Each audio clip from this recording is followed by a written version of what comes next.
We will narrate the facts surrounding the abduction of George Brassac, a man of peace, a man committed to humanitarian projects in Mexico and around the world. This is not just a personal story. It is a reflection of a reality that should not exist in our country.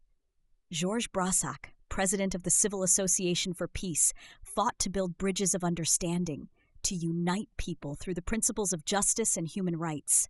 And yet, he became the victim of an act that violates everything he stood for.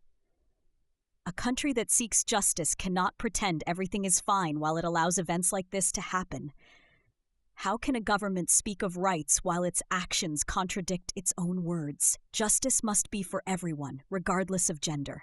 Mexico cannot allow these injustices to repeat. We cannot be complicit through silence. We cannot accept that in the 21st century, acts that strip people of their dignity and freedom are normalized. Mexico must be a nation that unites, a country that builds upon the principles of the UN's Agenda 2030, not one that stays silent in the face of injustice. This is not just about Georges Brassac. This is about all of us. It's about the future we want to leave for our children. What kind of country are we building?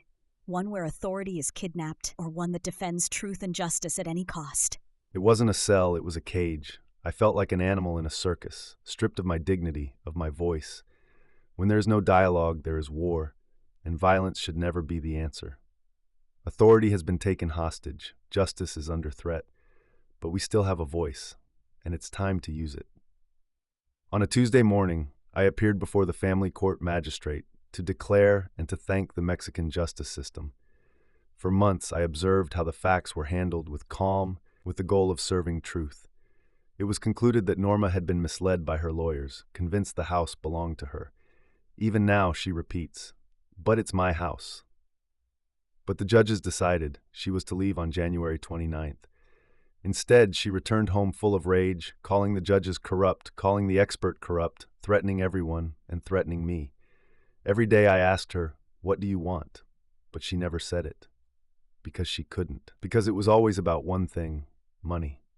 I warned the authorities that Norma would not stop, that I needed protection. There were now 4 people in my home, 2 elderly adults and 2 children. We simply needed access to the bathroom that naturally belonged to the room we occupied. Conciliation is always possible. We reviewed the case. False documents from France and a fake psychological report were removed.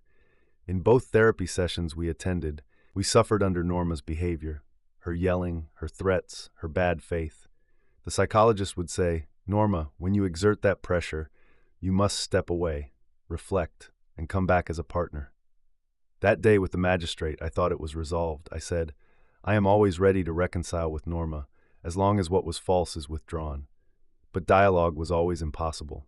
Her intention remained to take what wasn't hers. I wasn't the only one who saw this. Others did too. Even those at Vector who believe money buys everything. They hired 7 lawyers and filed lawsuits against the expert, against the judge. This is out of proportion. I informed them I would reclaim the bathroom on humanitarian grounds. Norma could remain in the 120-meter suite, the natural space of the apartment. This wasn't dispossession. It was simply restoring natural balance. That very day, my lawyers and friends confirmed it. I even offered that space to a refugee, a man who fled after his friends were killed. We gave him shelter, but then it happened. They took me by force from my own home, shoved me into a car without explanation.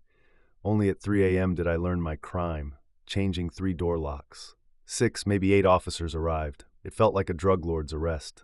They waited until my assistant left the house, then stormed in. They pinned me to the wall, handcuffed me. I kept asking, "What's happening? Can we talk?" But there was no answer. No charges explained. From 4 a.m. to midday I was locked up, not allowed to move, treated like a criminal.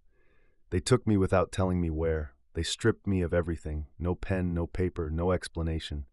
At 3 a.m. I finally learned the accusation. And I asked the judge, "What are my human rights?"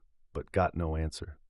That silence, it breaks you. One day in that cell makes you question everything. Am I a criminal? Am I still human? They put me in a jail. I now ask human rights officials to visit. Not tomorrow, but today. Dirty. No shower, no voice, no answers. They told me, "You'll be received in the morning." but I wasn't seen until 9 p.m. The violence of 6 officers, no dialogue, it was never needed. I tried to explain we're working on peace in Mexico, peace routes, cafés for peace, tournaments for peace, UN-linked diplomatic programs. No one listened. Instead, I faced criminal charges for changing a lock. Even though experts confirmed Norma had been coming back daily, even when legally she was to keep her distance. Every day she was there. Every day, interfering. All while claiming work that could never be verified, claiming she was a housewife to seek higher compensation. This must be investigated. Why did they send 6 police for one man, an unarmed man of peace? They woke us before 1 a.m., took us to the eastern prison. It was cold. My companion Victor spent hours unable to testify. We had our mugshots taken. 20 guards asked me, "What did you do to your wife?" I wore patches against violence, and they said, "You, a man of peace, why are you here?" And I replied, "I'm asking myself the same." They took my father's sweater. He gave it to me before he passed. They smiled, put it in a bag. That I will never forgive. We were shoved, pushed, treated like animals, and many of us were released the same night, proof we had done nothing. Today I raise this case not just for me, but for all who experience this kind of injustice. This system must be reviewed. We met people in prison, Rahins, hostages of a broken system, cold, hungry, forgotten. They asked, "What did you do?" I said, "I changed a lock." We were 8 in a cell, sleeping on cardboard, no rest, no warmth. They made us sign documents saying we were treated well, but we couldn't write our side of the story. For a writer, that's a cruel punishment. They took my medicine.